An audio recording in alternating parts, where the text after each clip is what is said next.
Okay, so 30k shields on Hailey.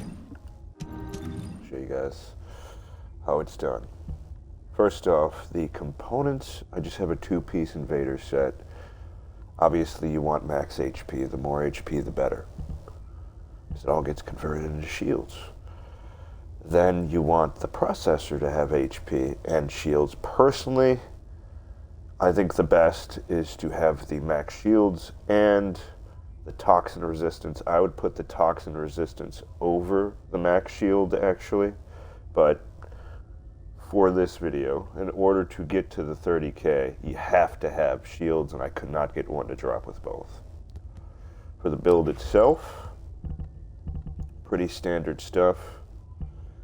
HP conversion, shot focus, because it's a gun build, overwhelming shield, increased shield, time distribution, I put on there for more health, cooldown doesn't hurt, perfect anti-venom, prevents the DOT, which is also nice, maximize conservation, reduces the cost of her 3, which you're going to want up as often as possible, excuse me. Stim accelerant, lots of health. Once again, all gets converted into shields.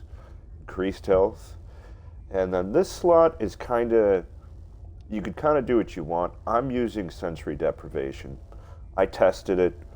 The incoming damage decrease does apply to your shields. It says you lose 5% max health. In total, that ends up being 200 flat health, but when you have 30,000 shields, doesn't really matter. You can swap it out if you're having mana issues with psychological victory. That gives you a little bit less mitigation, and it gives you mana regen, or more mana recovery, I should say.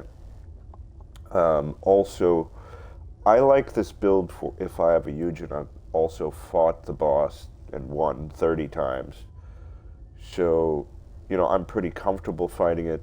If you're not as comfortable, you could also, in place of this, use something like, what is that called? Sorry, I forgot the name.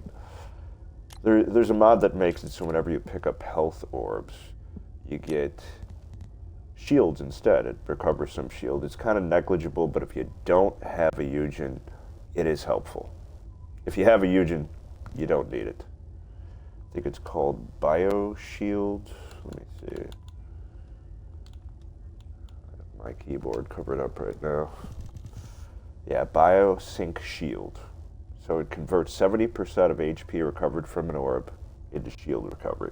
So it's nice if you don't have a Eugen or if you're not super comfortable with the boss. Works out pretty good. So I recommend that. So yeah, that setup on my reactor, I just have skill cost reduction. It's a gun build, so it doesn't really matter, but it does help with the survivability, or I should say keeping your 3 up. Inversion reinforcement, I have this, which allows you to get even more shields. Pretty great, actually. This, which I feel like everybody uses, just helps with mana regen. The third one, once again, kind of up to you. I have this on, so I get a little bit more toxin resistance. It helps, but not really that much. You could also use Arc Pacemaker, which gives you more skill cost reduction, which is great. I was using it for a while, but it does reduce your fire rate by 5%, so it is a little bit of a debuff. So yeah, that's my build in that regard. Gun-wise, I prefer the Enduring Legacy. Once again, pretty standard build for this gun. And yeah, I usually average between 40 and 60k DPS depending on who I'm with. Mostly randoms I've been doing this with, so it's not really hard to do. If you have a Eugen, it's pretty simple, as long as they kind of know what they're doing. It's doable with just about anyone, though. I feel like Hailey's pretty safe, has decent damage, and can carry you through it. So, there you go.